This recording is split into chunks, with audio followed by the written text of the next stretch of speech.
Yo, what is going on guys? Welcome back to another video, and today's video is going to be a little bit different to all my others. Today I'm going to be stripping away all the VR from Darren Brown's Ghost Train and replacing it with practical effects to try and make a better experience. Now a lot of people out there may like the VR in Darren Brown's Ghost Train, and that is perfectly fine, but if you've been a long-term fan of the channel you will know I do not like VR on attractions. I just feel like it's not as immersive as something would be if it was in real life.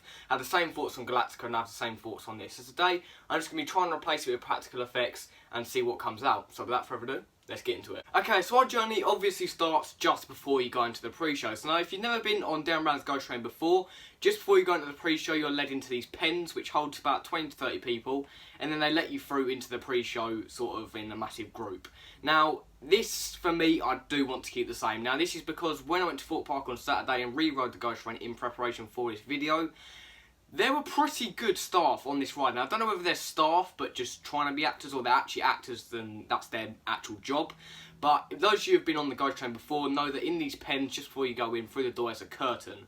Now me and my cousin were standing there waiting to go in, and then suddenly the actor or the member of staff pulled the curtain across and made pretty much everybody at the front jump. Now I love this. This really gets you prepared for what's inside, and obviously if there's little kids there or something, they know that this probably isn't for them.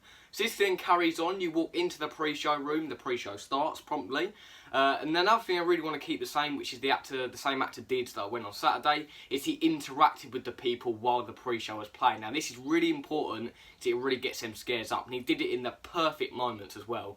So when Darren Brown's Ghost Train, no, not Darren Brown's Ghost Train, when Darren Brown is talking about obviously the fears of the dark, he must start jumping at people. That is awesome. I love that, and I'm keeping it because, to be, you know, fair, a pre-show is a lot scarier when you sort of not only are watching a screen but you feel things interacting with you as well. So I really do want to keep that. Okay, so after this you walk out the pre-show and up the steps. Now this is another thing I do want to keep the same. So generally here you're met by someone, either a member of staff or an actor, it varies, and they're just prepping you up ready to let you into the warehouse. Usually they have to hold you in there for a little bit because obviously there's still people on the train at that point. So this happened a little bit differently on Saturday when I went. This actor went full scare mode. He was jumping at people, shouting, and when you do that you really get the audience's attention and you really put them in that mental state of being scared. Now I've been on this attraction before and I knew what was coming at this point. However, because these people were scaring me, it put me in a different mental state, and I actually kind of started to get nervous. Even though I knew what was coming, it just put me in more of a nervous state. And that's what I really want to keep, just to, you know, prepare people for what's inside. Okay, so after this you then walk through the double doors and see the train suspended in chains. You do not know how long that took me to say that sentence. So I want to keep this bit the same, obviously, because this isn't really the VR. The VR part is the sort of thing I really want to change the most. So you walk through here, actors are still doing their thing, sort of scaring you as you're about to walk on. You walk into the train, obviously it's the same effect, it's a tube sort of train decor inside. I really want to keep that. Like I said, the whole illusion part of this ride I really do like. But instead of sitting down and putting a VR mask on, you then put down and put a sort of gas mask looking thing on. Not like a full gas mask like they had in World War II, but just sort of something that covers your mouth just to get you in the mood. So they're sort of pushing you to put these masks on, and then the ride starts. So at this point, screens dotted around the train sort of interior start to flicker on.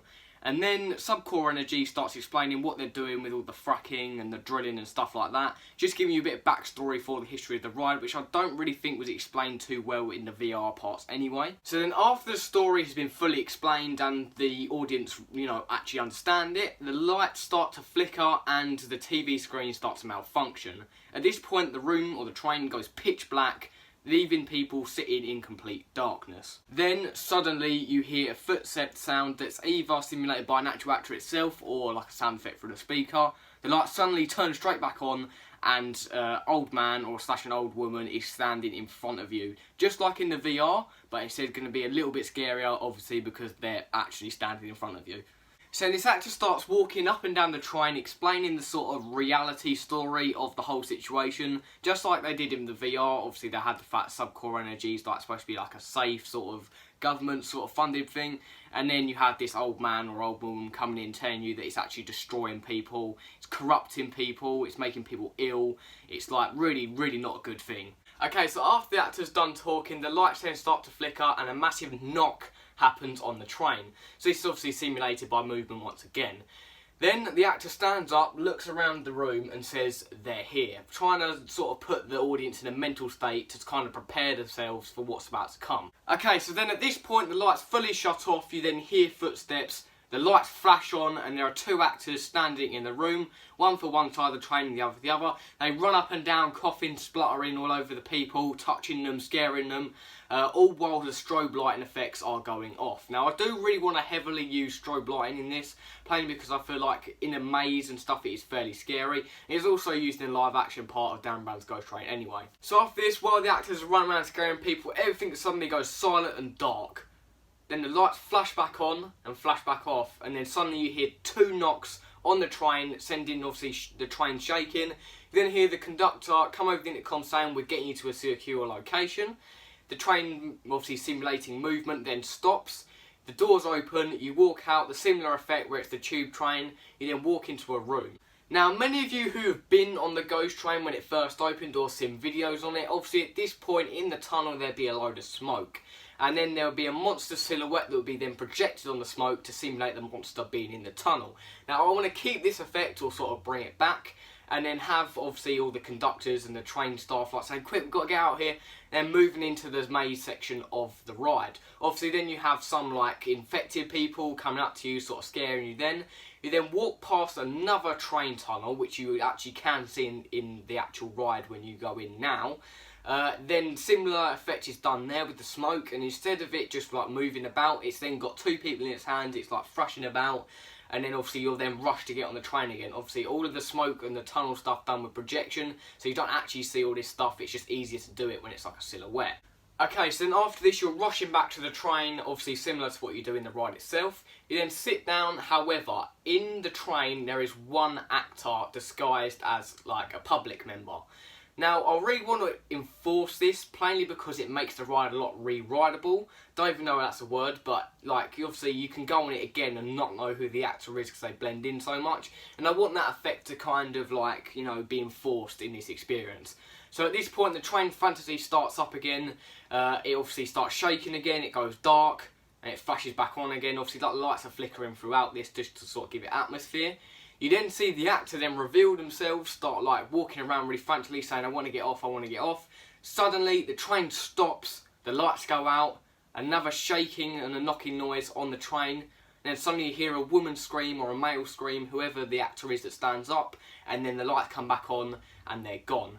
Now while this scream is being played or being, you know, screamed, you then hear the monster's noise as well. It's obviously emulating the fact that the monster's in the train while it's dark, giving that sort of more feel of anxiety that something's in there with you. The lights flash back on like nothing ever happened, and the train carries on its journey.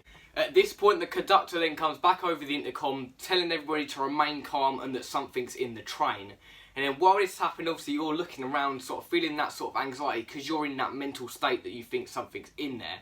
So then the lights go back off, suddenly hear a massive roar from a monster, as well as some recorded screams and like pain sound effects and sort of like people screaming in pain and agony and stuff like that, just to sort of give atmosphere that the train is being attacked. That's okay. So after that, at this point, the windows on the train, which are actually screens that are sort of trying to simulate the movement, obviously with the tunnels going past, you then see the monster crawling up the side of the train. Obviously, you can't have a monster and not see it. So you see brief bits of it crawling around the train, and this is sort of in sync with like the knocks and the bangs on the train. Obviously, like if it's moving around one side of the train, the knocks and bangs will be on that side of the train, just to sort of feel like the monster's actually there.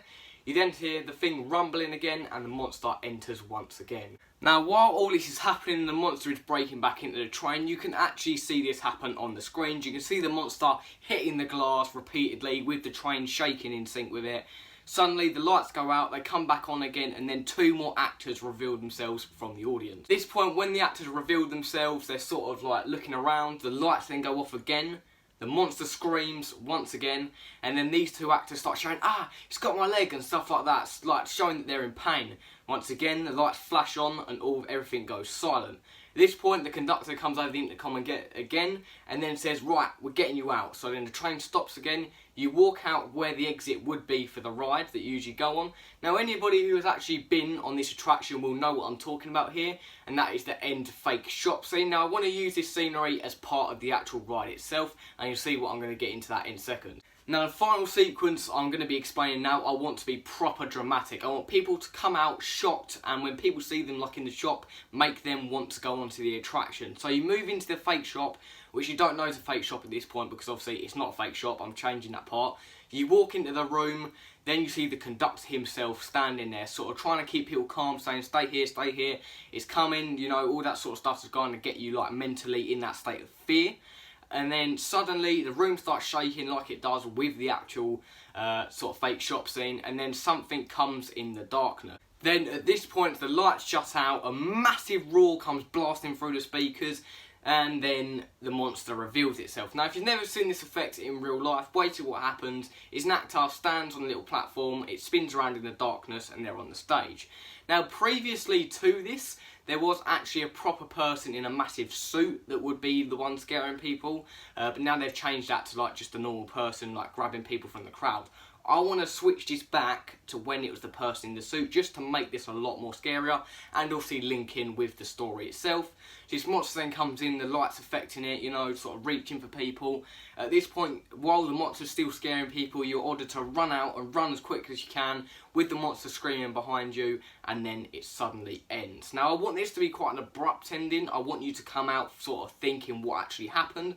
Obviously with all this being sort of themed around Derron Brown, who's like an illusionist, he leaves people confused. And that's really what I want to do with his attraction, sort of make people want to go on again, which is a lot of the problems Derron Brown's Ghost Train had. Once you've been on it, you knew what was coming. But like I said, with the actors that hide themselves in the audience and all that sort of stuff, it just gives it more of like a re-rideable feel. So I hope you did enjoy the video, guys. If you want any more videos like this, I can certainly do them. I don't know what to do them on, but I'm sure you guys will find some ideas in the comments. Make sure to like, subscribe, comment, anything that makes me know you guys like the content. And without further ado, I'll see you guys later.